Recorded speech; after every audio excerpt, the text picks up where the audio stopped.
Welcome to another episode of the podcast.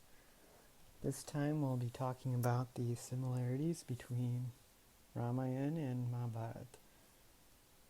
To be frankly honest, I myself was shocked at how many similarities there are, or just some similar parallels, as you'll see. There are websites that include a list of some of these similarities, but I found a lot more from what I could find online that existed today. So I wanted to create a podcast to just kind of go through all of these, just things that obviously are not going to be said out loud in either book because they were events of different times. Nobody in the Mahabharata has mentioned the Ramayana, but of course the Ramayana is in the Mahabharata because it's told as a story to Yudhishthira that happens in the past. So let's dive right in. The first one is the Surya in their relationship. Now in the Mahabharata, as we know, Karna is the son of the sun god, Surya Bhagavan. So they call him Surya Putra. Arjuna is the son of Indra, the king of heaven. In the Ramayana, Sugriv and Vali are brothers just like Karna and Arjuna. Sugriv is the son of the sun god, and Vali is the son of Indra.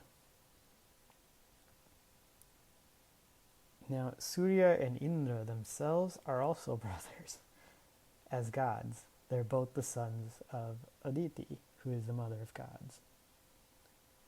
And they're brothers in heaven, and they're brothers on earth in both epics. And they fight each other in both. So you have Karna and Arjuna fighting, as you know, and during the Kurukshetra war, where Arjuna kills Karna with Krishna's help. Krishna tries Arjuna's chariot, tells him that he should just shoot and kill Karna, while Karna is taking his chariot's wheel out of the mud that it's stuck in. So it is actually breaking one of the rules of the war that they had, attacking someone that is unarmed at that point. And Sugriv and Vali in the Ramayana fight each other. Vali is killed by Ram while fighting Sugriv. Ram, as we know, is a 50% avatar of Vishnu. So in both instances, you have the Surya Indra fighting and Vishnu's avatar assisting with the cheating of killing the other person. What's interesting is in the first one, Ramayana, Sugriv is the victor after Vali is killed, so the sun god wins. Second time around, Indra gets his revenge on the sun god by doing the exact same thing and having him killed with Vishnu's help in cheating. So in a way, he got his revenge on his heavenly brother. That's the first similarity. There's a whole host of these, so we'll try to get through as many as possible before I become too exhausted. The Swayamvar bow is the way to getting the bride for both. Sita and Draupadi are both won in a Swayamvar, and both involve using a special bow in order to win that Swayamvar. There's an exile in the forest. Ram is exiled into the forest for many, many years. The Pandavas are exiled into the forest for many, many years. Draupadi and Sita both have a birth without a biological mother or a father. Draupadi, as we know, is called Yagnaseni. She was born from a fire sacrifice by accident.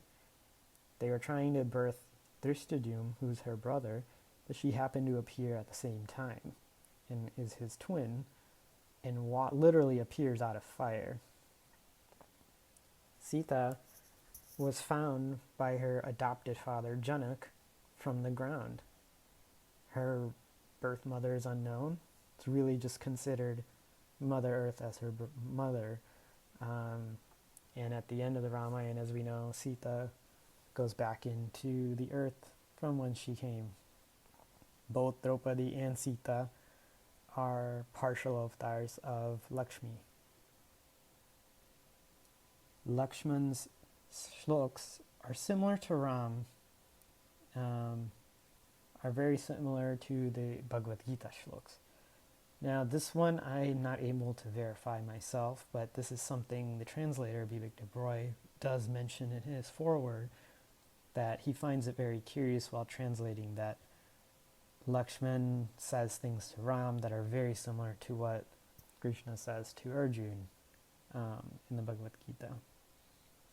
This is also a case with Bharat's conversation to Ram being very similar to Yudhishthira and Bhishma about running a kingdom. In the Shanti Parva, Bhishma gives Yudhishthira a ton of advice, including how to run a kingdom, and Ram gives Bharat a ton of advice on how to run a kingdom when Bharat comes to visit Ram during the exile, where he lets him know that their father Dashrath is dead.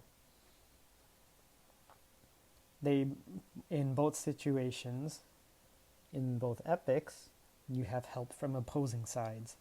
In the Ramayana, Vibhishan helps out Ram, and in the Mahabharata you have Yuyutsu, one of the Kauravas, who help out the Pandavas. Now, to be fair, he is not the son of Gandhari. He was the son of the maid that Dhritarashtra had. The kidnapping of Sita and Draupadi. This one is quite amazing. It happens almost the exact same way. In both situations, their husband/men that they're with are hunting the deer while the kidnapper is welcomed inside by both of them.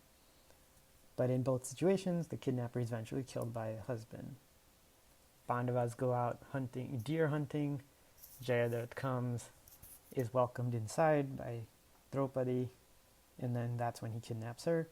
In that situation, the Pandavas figure it out pretty quick, and they have Jayadratha. They could kill him, but Yudhishthira decides what would Dhritarashtra think. Angering his brothers, of course, they let Jayadratha go, and eventually Jayadratha is the reason that Abhimanyu dies. So that comes back to haunt Yudhishthira quite a bit. And in the Ramayana, Sita is welcoming to Ravan because Ravan appears as a poor Brahmin. So she wants to give him some food, comes inside, and that's when he turns into Ravan, takes her, dumps her on his spaceship/Vimana, and they take off. And in that situation, Sita also leaves a little trail to let Ram know that she's been taken. She starts taking off her bangles, eventually takes off her clothes as well, and dumps them onto the ground. That's a part that is in the Valmiki Ramayana, but is left out of the serial for, I guess, obvious reasons. Next one is Parshuram wanting to fight the strongest person. He wants to fight Ram in the beginning of the Ramayana, and as I mentioned in the last podcast, Ram is easily defeating Parshuram just by picking up the bow. Parshuram gives up. And in the Mahabharata, he fights Bhishma. And of course, Parshuram loses, because Bhishma is a Vasu avatar, is extremely strong. And despite people's claims of Parshuram being an avatar, here's another situation, another item that's a strong case that he is not an avatar. He is a small partial avatar.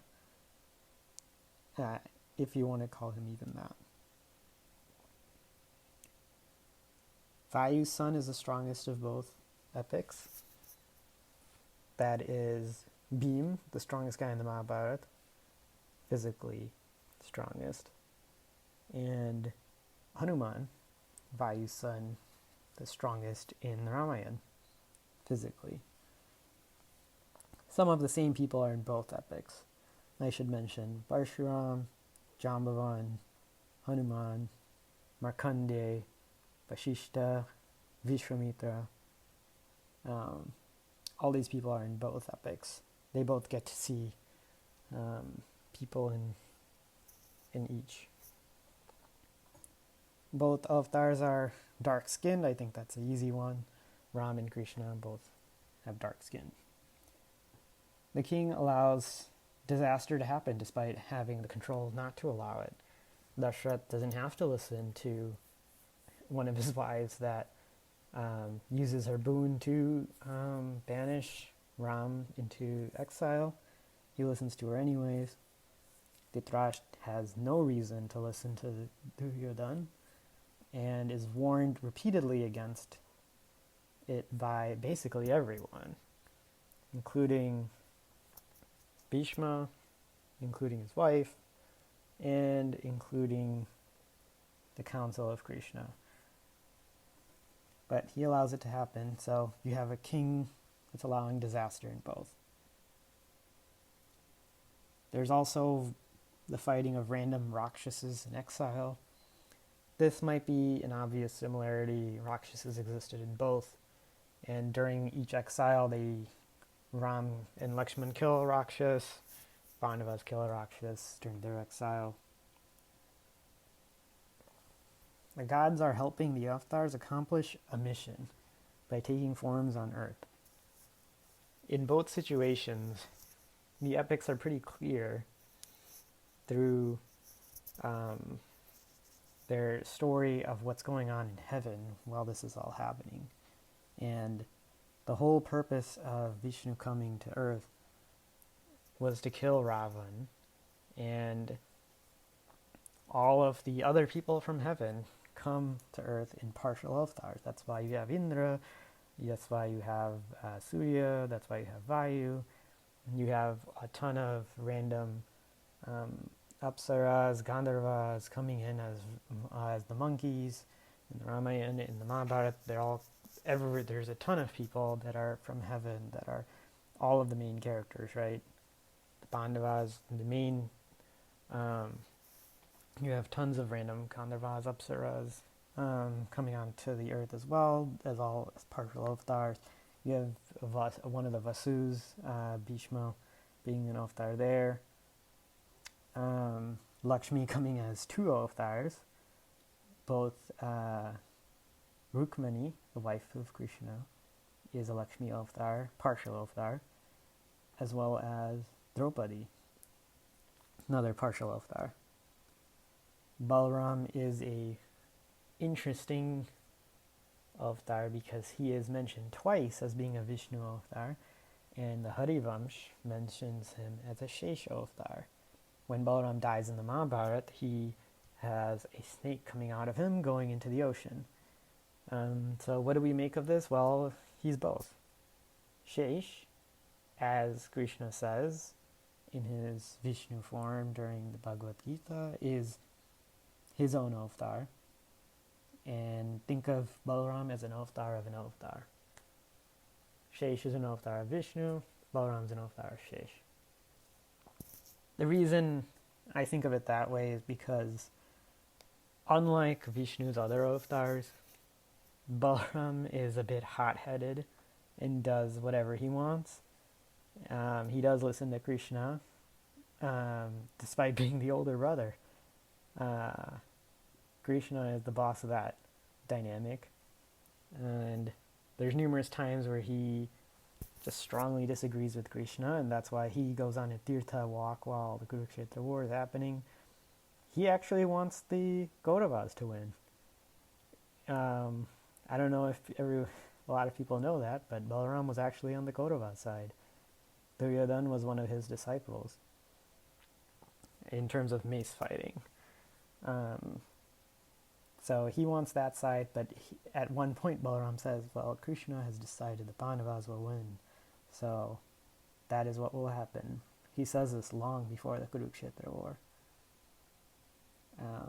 So Balaram's a very complicated and interesting character. I'd say he's a true Viking.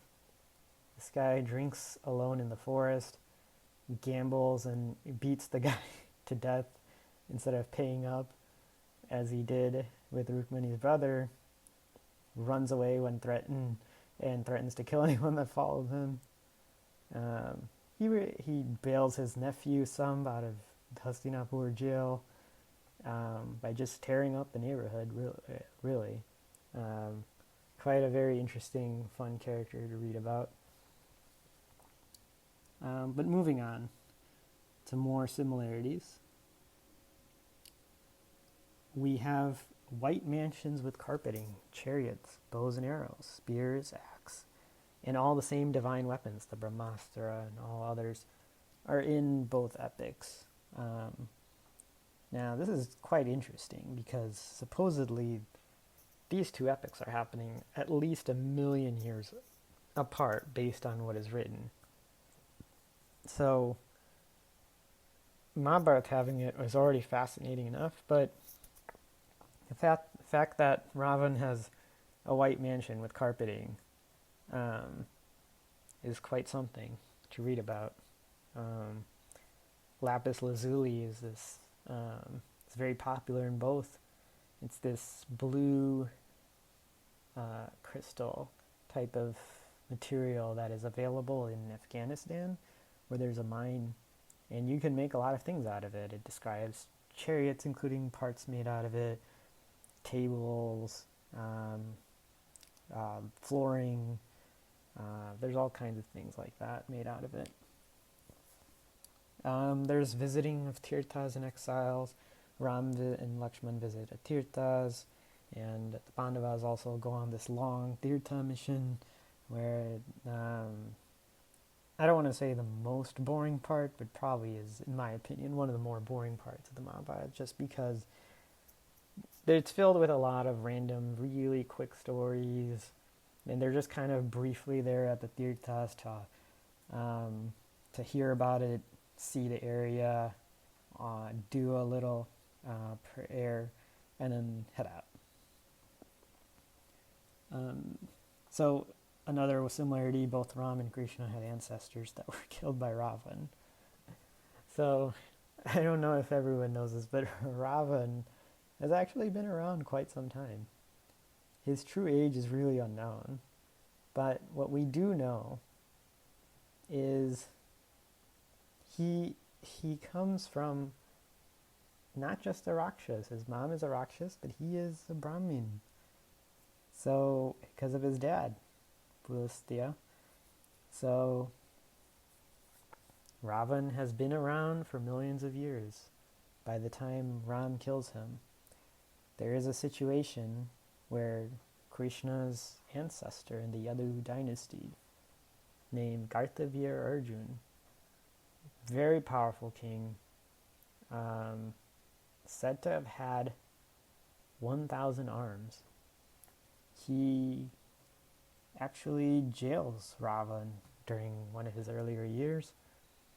And what happens to Kartavya Arjuna? Of course, Parshuram comes by, gets into a fight with him, and then kills him. He does not kill Ravan. I always thought that was very curious. Parshuram is alive during Ravan. If he was a real Vishnu avatar, why doesn't he kill him? Why does Vishnu have to come in the form of Ram, Lakshman, Bharat, and Shatrughan and hope that one of or both of them gets steered onto a mission, where they're not even self-aware avatars, to try to kill Ravan? Why not just use the person you already have on Earth? It's because he's not another case of why Parshuram might not really be a real avatar. Instead, he kills the guy who jails the bad guy.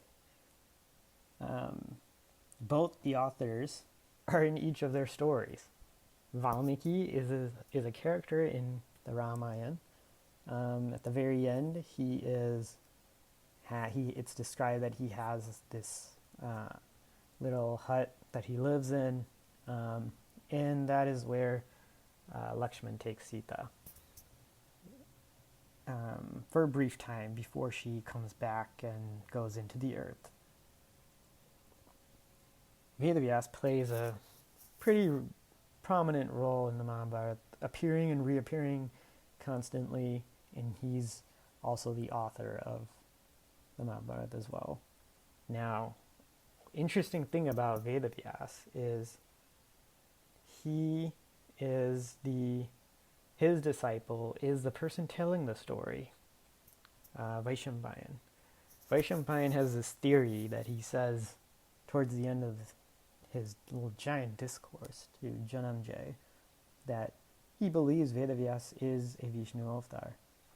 That I can believe more easily than the Parshuram, because Vedavyas randomly appears and disappears. He appears when someone thinks of him, randomly disappears. He lives an extremely long time. He has all kinds of powers. Maybe he's just a very powerful Maharishi.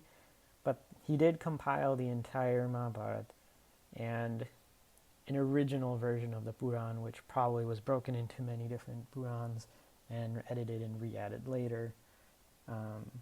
So he is the author of the Bhagavad Gita in that sense, of the written version anyway.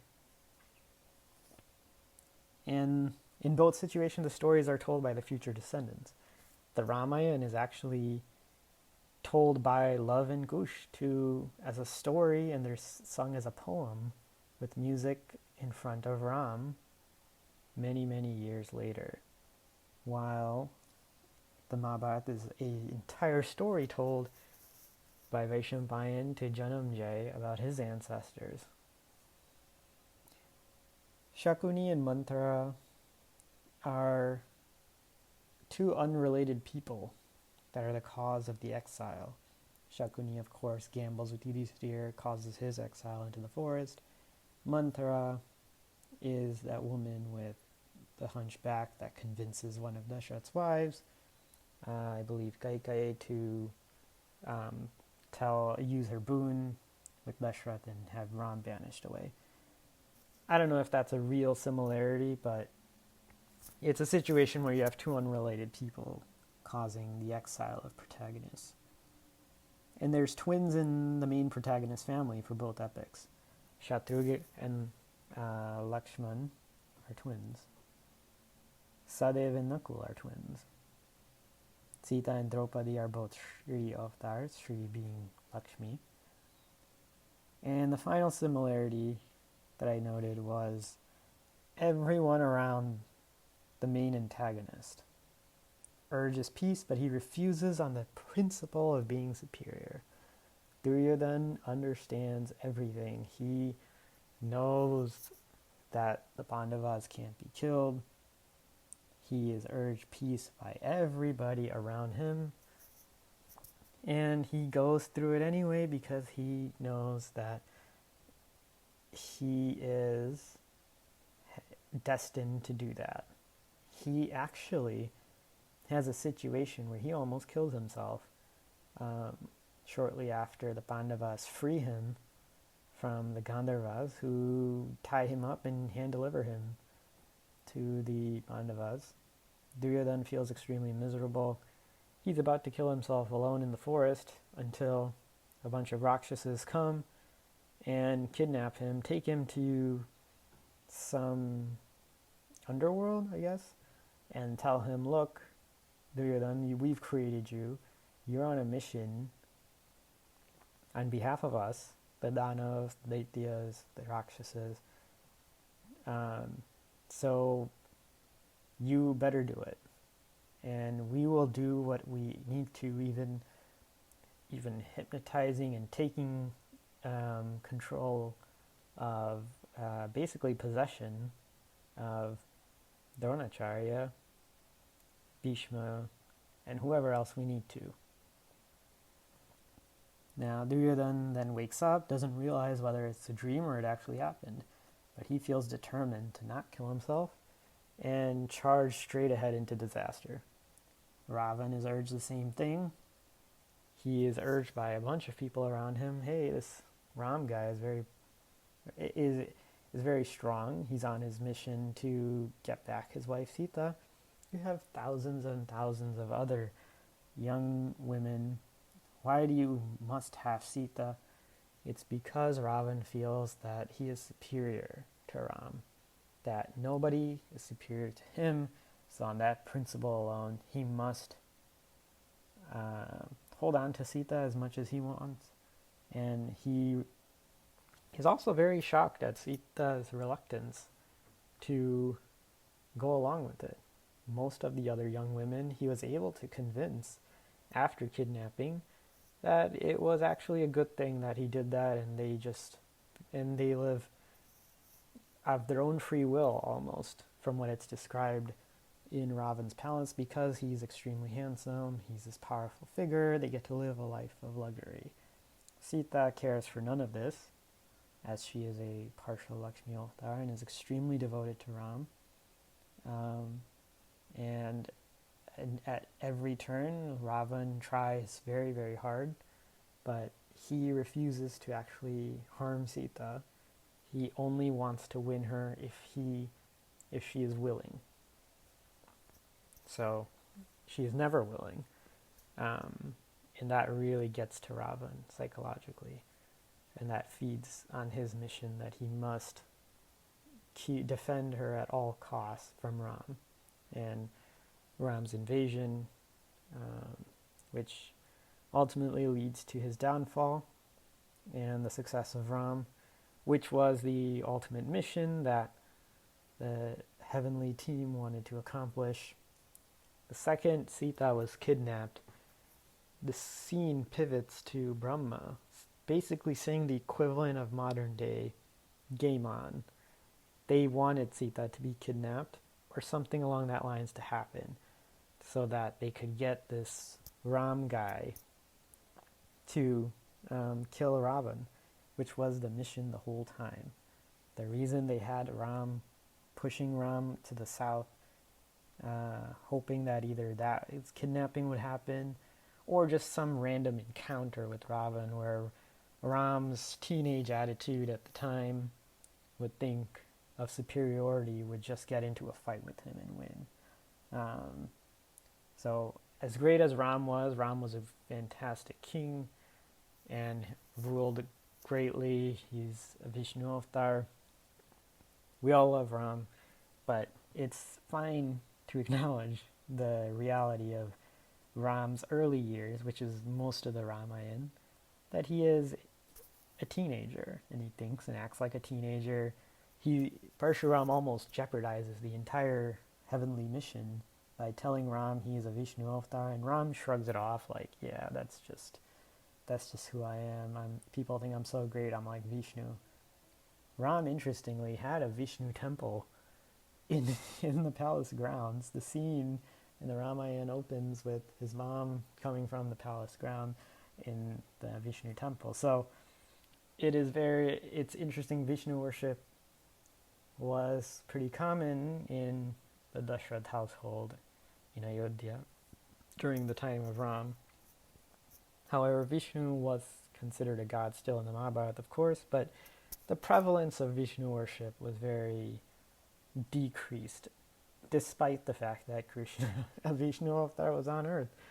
Some people knew he was a Vishnu avatar, others just kind of shrugged it off and didn't really believe he was a Vishnu avatar for some reason. But the worship of Vishnu seems to have declined quite a bit between the Ramayana and the Mahabharata. We know that Vishnu was a lower deity, at least in terms of mentions in the Vedas. Indra is mentioned the most in the Rig Veda. God of rain, king of heaven. Makes sense. People want agriculture to succeed. They're going to pray for rain. Without rain, they starve. Indra was a natural person to pray to many, many eons ago. And half of the Mahabharata is basically Indra Bhagwan stories. He's involved in some way. They're not stories necessarily about just him, but many of them are books about. But that is it for the similarities. Hope you enjoyed hearing all of these as much as I had fun thinking about them and talking through them. Till next time.